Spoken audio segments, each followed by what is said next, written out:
Hello बच्चों, कैसे हो? तैयार हो जाइए अगला टॉपिक पढ़ने के लिए। वो है हमारा मीटर ब्रिज। मेरे बेटा, तुम्हें मालूम है थ्योरी न्यूमेरिकल सब कुछ कराने लग रहा हूं मैं।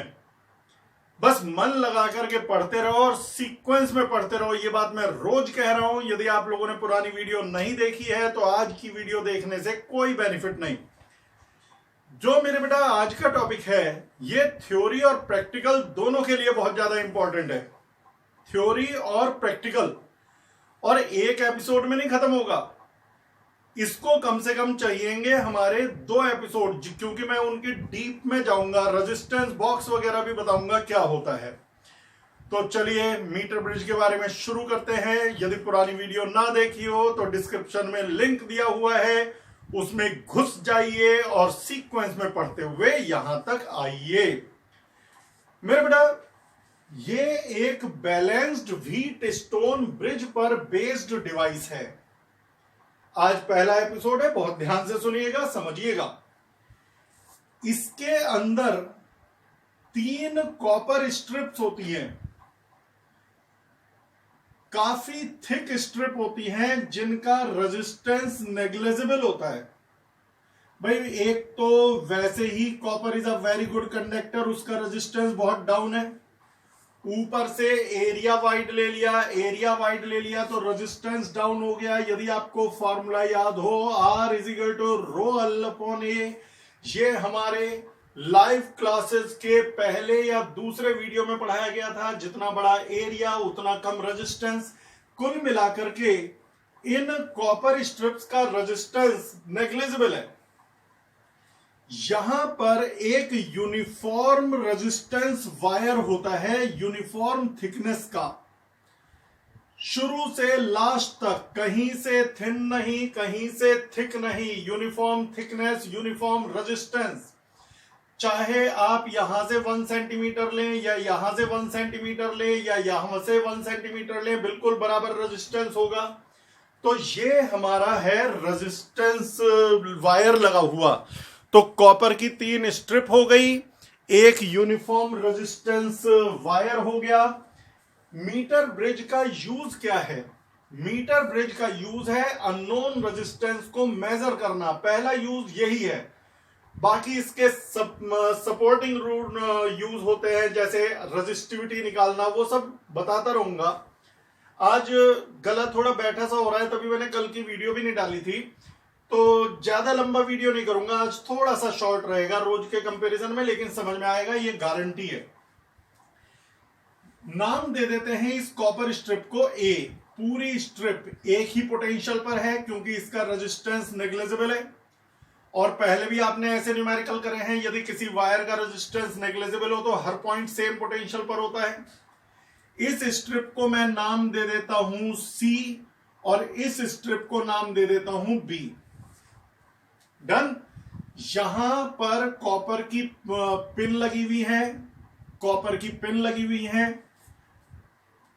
प्रैक्टिकल करने के लिए हम सर्किट कैसे जोड़ते हैं, क्या करते हैं, रेजिस्टेंस कैसे निकलता है, वो अब आप समझिए।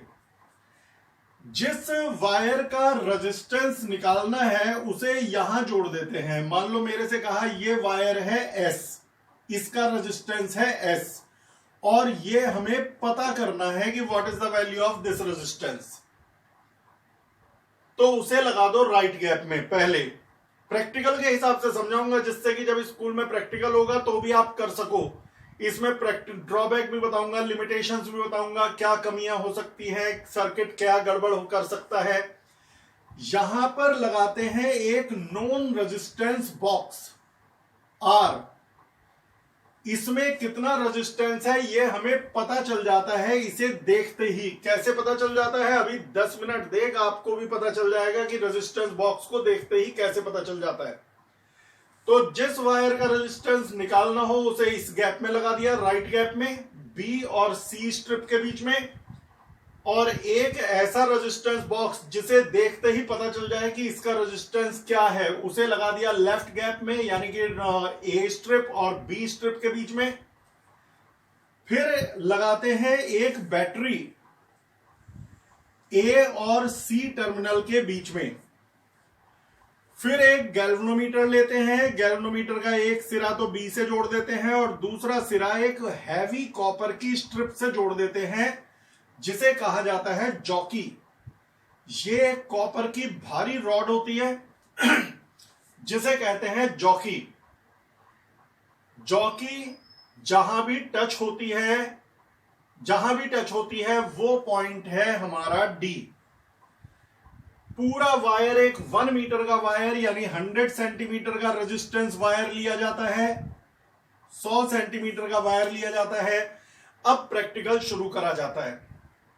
सबसे पहले जॉकी को यानी कि कॉपर की रॉड को यहां टच करो। गैल्वेनोमीटर में डिफ्लेक्शन आ गया, सर्किट पूरा हो गया, गैल्वेनोमीटर की नीडल घूम गई। फिर इसको थोड़ा सा खिसका करके यहां टच करो। गैल्वेनोमीटर की नीडल फिर घूम गई, डिफ्लेक्ट हो गई, तो थोड़ा सा खिसका करके यहां टच करो। गैल्वेनोमीटर की नीडल फिर डिफ्लेक्ट हो गई, इसे थोड़ा सा खिसका करके यहां टच करो। ये तब तक करो जब तक कि गैल्वेनोमीटर में 0 डिफ्लेक्शन ना आ जाए। जब गैल्वेनोमीटर में 0 डिफ्लेक्शन आ जाता है तो इसे कहते हैं डी पॉइंट को नल पॉइंट। डी पॉइंट वो पॉइंट है जहां पर जॉकी को टच करने से 0 डिफ्लेक्शन आता है। पॉइंट्स के नेम अलग अलग बुक्स में अलग अलग हो सकते हैं, जरूरी नहीं कि मैंने इस कॉपर की स्ट्रिप को ए कहा है, हर बुक में ए ही कहा गया हो, दैट इज नॉट इंपॉर्टेंट। आप जानते हो नॉमिनेशन अलग हो सकते हैं। जब ये नल पॉइंट आ जाए यानी कि गैल्वेनोमीटर में 0 डिफ्लेक्शन आ जाए तो आप लेफ्ट से डी तक की डिस्टेंस को नाप लेते हो, वो है L सेंटीमीटर। क्या दिक्कत है, स्केल से नाप लो। और यदि ये L सेंटीमीटर है तो ये 100 माइनस L सेंटीमीटर हो गई बची हुई राइट साइड की लेंथ। L लेंथ का रेजिस्टेंस है A और D के बीच में, A और D। 100 माइनस L लेंथ का रेजिस्टेंस है D और C के बीच में। R रेजिस्टेंस है A और B के बीच में। भाई R का एक सिरा A पर और दूसरा सिरा B पर। अननोन रेजिस्टेंस है B और C के बीच में। गैल्वेनोमीटर में इस समय 0 डिफ्लेक्शन है, मैंने इसे ढूंढ के निकाला है डी पॉइंट को। इस डी पॉइंट को नल पॉइंट तभी बोलोगे जब गैल्वेनोमीटर में 0 डिफ्लेक्शन होगा, नहीं तो इसे नल पॉइंट नहीं बोलोगे। अब इसे मीटर ब्रिज क्यों कहते हैं और इससे रेजिस्टेंस कैसे निकालते हैं, जरा एक बात बताओ। मान लो ये टर्मिनल है A, ये टर्मिनल है B, ये टर्मिनल है C और ये है टर्मिनल D। जरा इस फिगर से देख देख के यहां जोड़ो।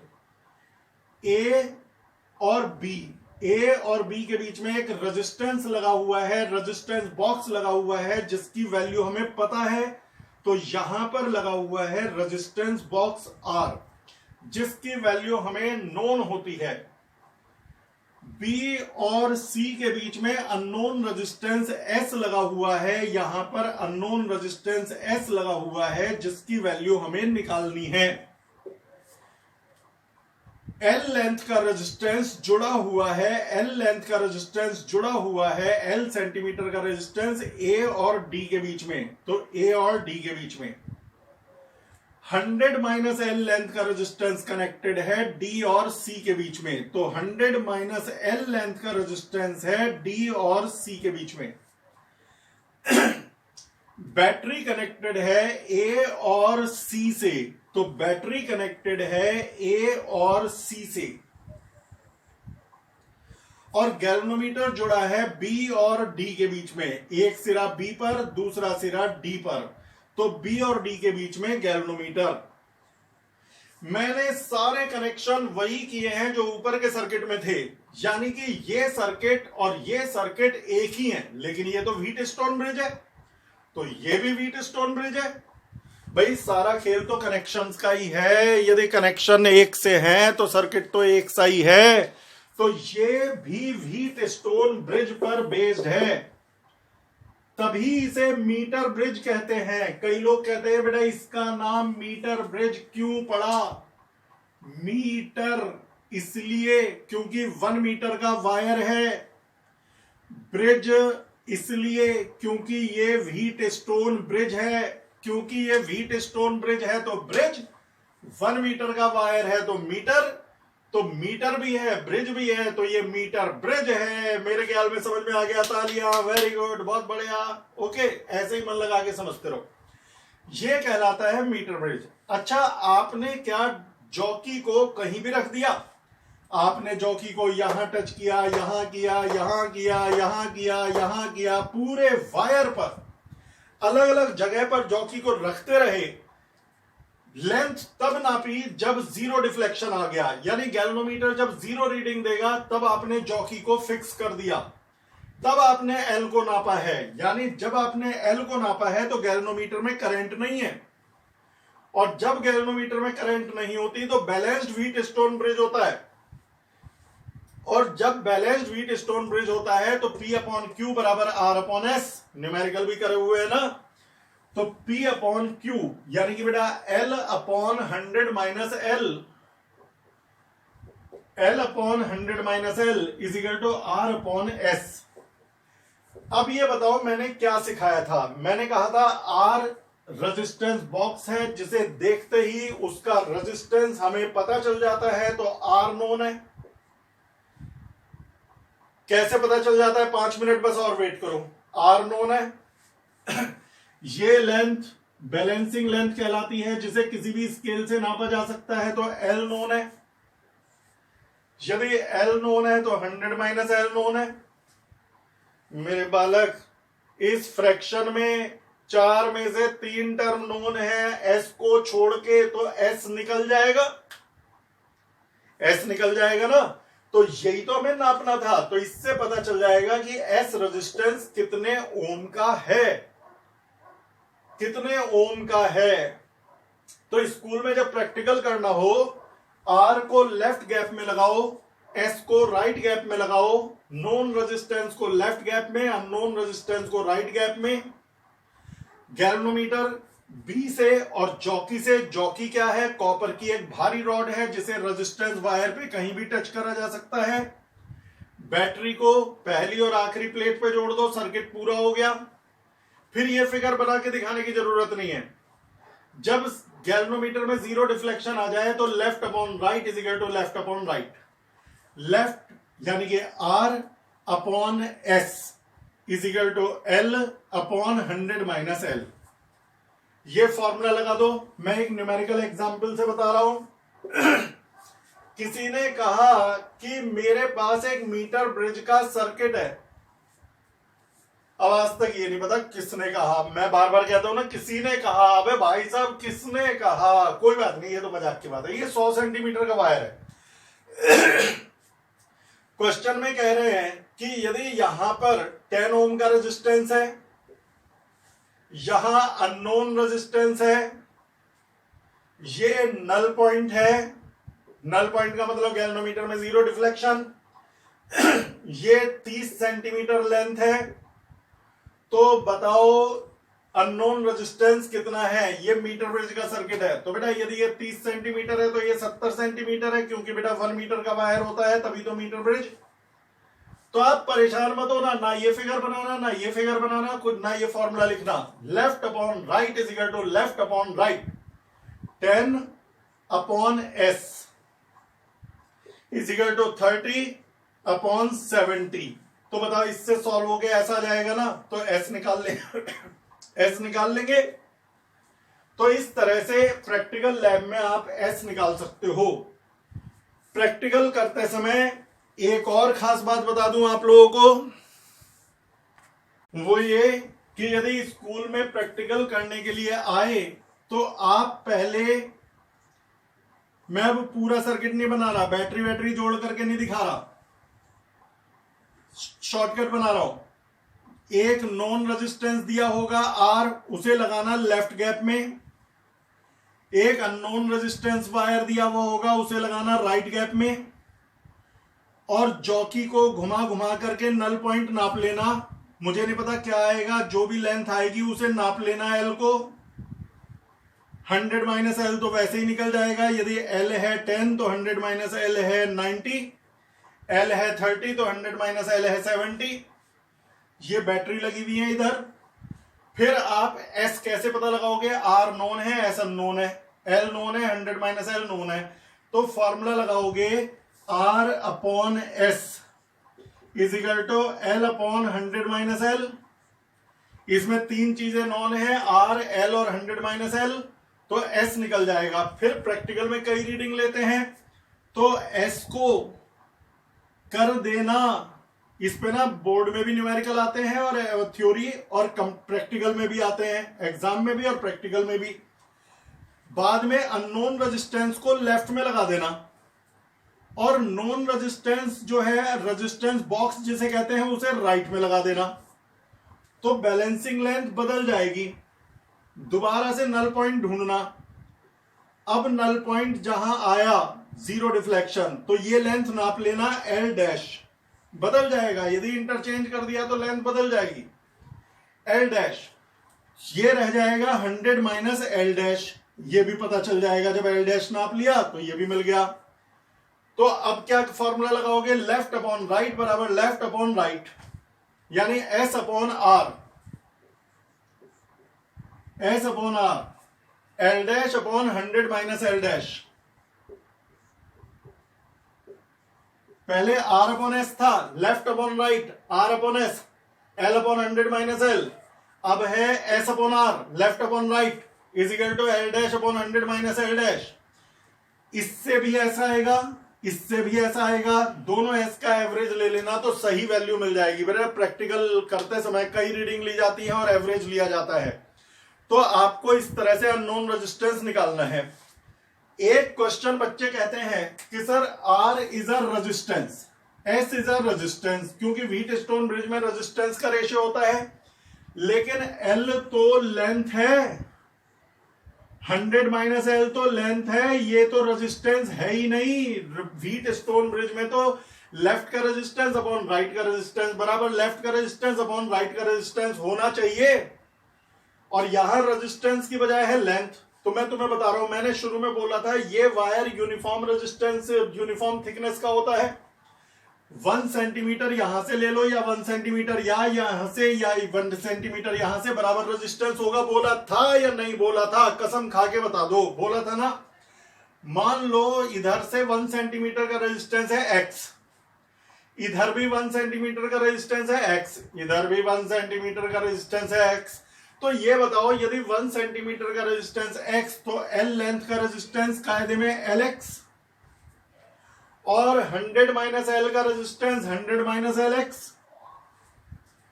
तो अब तो मैंने रेजिस्टेंस लिख दिए, R upon S is equal to L X upon 100 minus L X, लेकिन एक्स से तो एक्स कट गया। एक्स क्या था? रेजिस्टेंस ऑफ 1 सेंटीमीटर लेंथ, वो तो ऊपर नीचे सेम है, लेफ्ट और राइट में सेम है, कट गया। इसीलिए मैंने बोला था यूनिफॉर्म थिकनेस का वायर होना चाहिए। सोच के बताइए, यदि लेफ्ट में 1 सेंटीमीटर का रेजिस्टेंस होता है एक्स, राइट में 1 सेंटीमीटर का रेजिस्टेंस होता है वाई। मान लो लेफ्ट में तो होता है एल एक्स, एल लेंथ का रेजिस्टेंस, राइट में होता है 100 माइनस एल वाई। उदाहरण दे रहा हूं, तो एक्स और वाई कटते नहीं, तो मेरा फॉर्मूला गलत हो जाता। तो इसलिए ये प्रिकॉशन है कि पूरा वायर बिल्कुल एक जैसा यूनिफॉर्म होना चाहिए। लेफ्ट में और राइट में हर 1 सेंटीमीटर का रेजिस्टेंस सेम होना चाहिए, जिससे न्यूमरेटर और डिनोमिनेटर से कट जाए, आंखों के सामने से हट जाए, अंधकार सारा छट जाए। अब मैं जरा रेजिस्टेंस बॉक्स के बारे में और बता दूं कि ये रेजिस्टेंस बॉक्स क्या होता है, और भी कई बातें बताने की कोशिश करूंगा। मेरे बेटा पहला पॉइंट सुन। पहले तो मैं एक बात बता रहा हूं आप लोगों को कि ये जो हमारा सर्किट है, ये जो मीटर ब्रिज का सर्किट है, इसमें आर अपॉन एस बराबर होता है एल अपॉन 100 माइनस एल के। गौर से सुनना मेरी बात को। यानी यदि इसका न्यूमरेटर डिनोमिनेटर से दुगना बड़ा है तो एल 100 माइनस एल से दुगनी बड़ी है।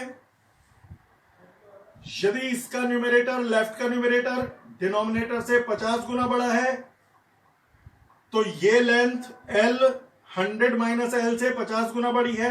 कहने का मतलब ये यदि आर एस से बराबर है तो एल और 100 माइनस एल बराबर है, तो ऐसे में नल पॉइंट बीचों बीच आएगा। यदि आर एस से बहुत बड़ा है तो एल 100 माइनस एल से बहुत बड़ा होगा, यानी कि मतलब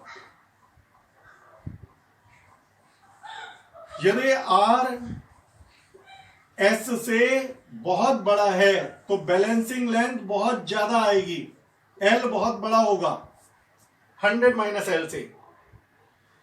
यदि आर एस से बहुत कम है तो बैलेंसिंग लेंथ 100 माइनस एल से बहुत कम होगी, और तब नल पॉइंट बिल्कुल यहां कोने में आएगा। तो यदि कोई नल पॉइंट यहां आ जाए, बिल्कुल यहां तो समझ जाना कि आर बहुत छोटा ले लिया है एस से। यदि नल पॉइंट बिल्कुल यहां आ जाए, राइट में घुस जाए, एल बहुत बड़ा हो जाए, 100 माइनस एल बहुत छोटा हो जाए, तो समझ जाना आर एस से बहुत बड़ा ले लिया है। रूल के हिसाब से सबसे बढ़िया रीडिंग वो होती है जब नल पॉइंट लगभग बीच में आए, 40 से 60 सेंटीमीटर के बीच में आए। 100 सेंटीमीटर का वायर है, 40 से 60 के बीच में सबसे बढ़िया रीडिंग होती है।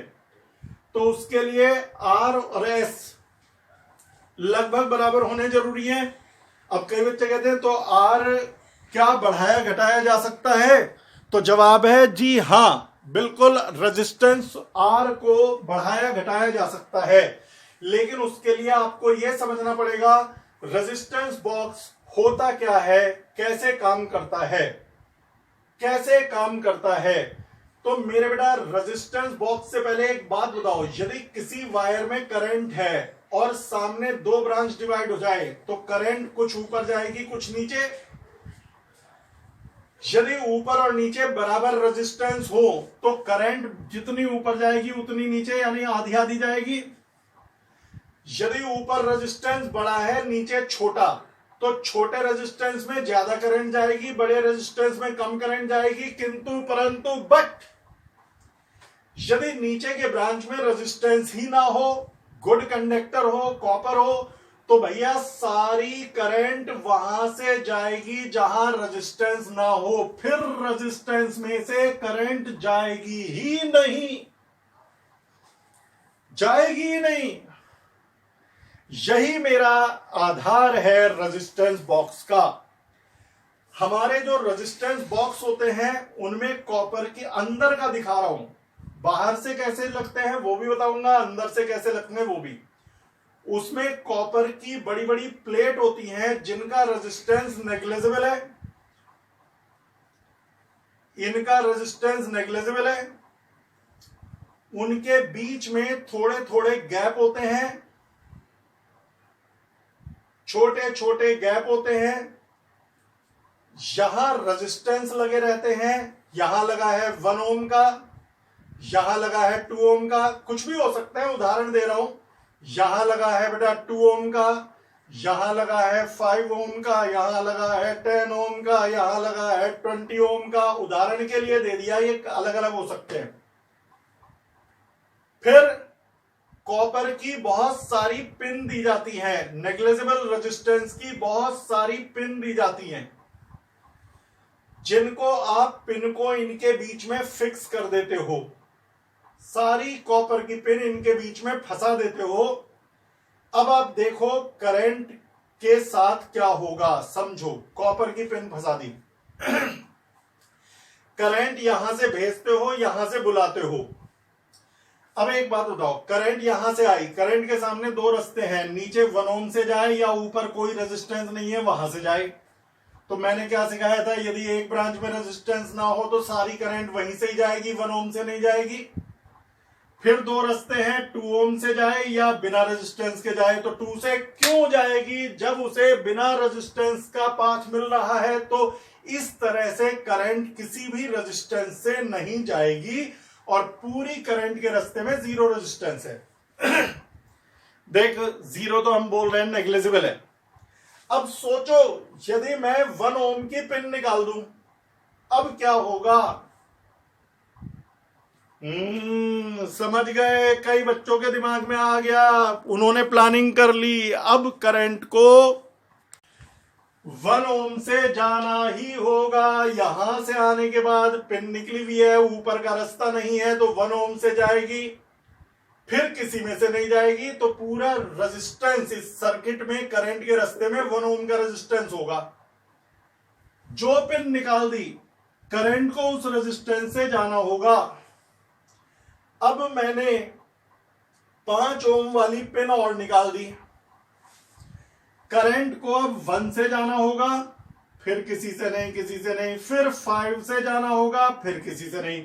तो करंट 1 से भी जाएगी, 5 से भी जाएगी, तो टोटल 6 ओम के रेजिस्टेंस से जाएगी। मतलब जो जो पिन निकली हुई है, करंट उस रेजिस्टेंस से जा रही है। ये तो था अंदर का। बाहर से देखने में क्या होता है, रेजिस्टेंस बॉक्स एक डब्बा सा होता है, वहां पर होते हैं होल्स, छेद। ये वही वाले होल हैं जिनमें पिन लगेगी। अब मैं ज्यादा तो बना नहीं रहा, हर होल पर लिखा रहता है अलग अलग कि 1 ओम, इस होल पर लिख दिया 1 ओम, इस होल पर लिख दिया 2 ओम, इस होल पर लिख दिया 2 ओम, इस पर लिख दिया 5 ओम, इस पर लिख दिया 10 ओम, इस पर लिख दिया 20 ओम। और यहां पर होती हैं पिन बहुत सारी। करंट यहां से आती है, यहां से जाती है। आप सारे होल में पिन लगा दो, सारे होल में पिन लगा दो। कहां लगा दो, 20 का 0 था, उसमें पिन घुसा दी। सारे होल में पिन लगा दो, तो ये इन होल में पिन लगाई है, तो इन होल में पिन लगा दो। इसमें भी 1 में भी, 2 में भी पिन लगा दी, 2 में भी पिन लगा दी, 5 में भी पिन लगा दी, 10 में भी पिन लगा दी, और 20 में भी। तो करंट किसी भी रेजिस्टेंस से नहीं जाएगी। जैसे कि यहां सब में पिन लगी हो, तो करंट सीधी चली जाएगी। आपने 1 ओम की पिन निकाल ली, 1 ओम की पिन निकाल ली, तो करंट सिर्फ 1 ओम से जाएगी और किसी से नहीं। तो कोई पूछेगा रेजिस्टेंस बॉक्स की वैल्यू क्या है, 1 ओम। करंट किस रेजिस्टेंस से जा रही है, 1 ओम। यदि आपने 1 की भी निकाल ली, 5 की भी निकाल ली, जैसे 1 भी निकाल ली, 5 भी निकाल ली, तो करंट 1 में से भी जाएगी, 5 में से भी जाएगी, तो रेजिस्टेंस बॉक्स की वैल्यू है 6 ओम। यदि 1 भी निकाल ली, 5 भी निकाल ली और 20 भी निकाल ली, तो 1 में से भी जाएगी करंट, 5 में से भी जाएगी करंट, और 20 में से भी जाएगी करंट। तो 26 ओम का रेजिस्टेंस हो गया। तो यदि रेजिस्टेंस जो जो पिन निकालोगे, करंट उसी रेजिस्टेंस से जाएगी। यानी कि आप रेजिस्टेंस बॉक्स में पिन को देखते हो कौन कौन सी निकली हुई है, जो जो पिन निकली हुई है करंट उसी से जा रही है। मतलब ये तो साफ हो गया। रेजिस्टेंस बॉक्स का रेजिस्टेंस तो कोई भी बता देगा। मान लो 5 ओम की पिन निकली है और 10 ओम की निकली है, तो आप कह दोगे 15 ओम में से जा रही है, तो आर की वैल्यू 15 ओम।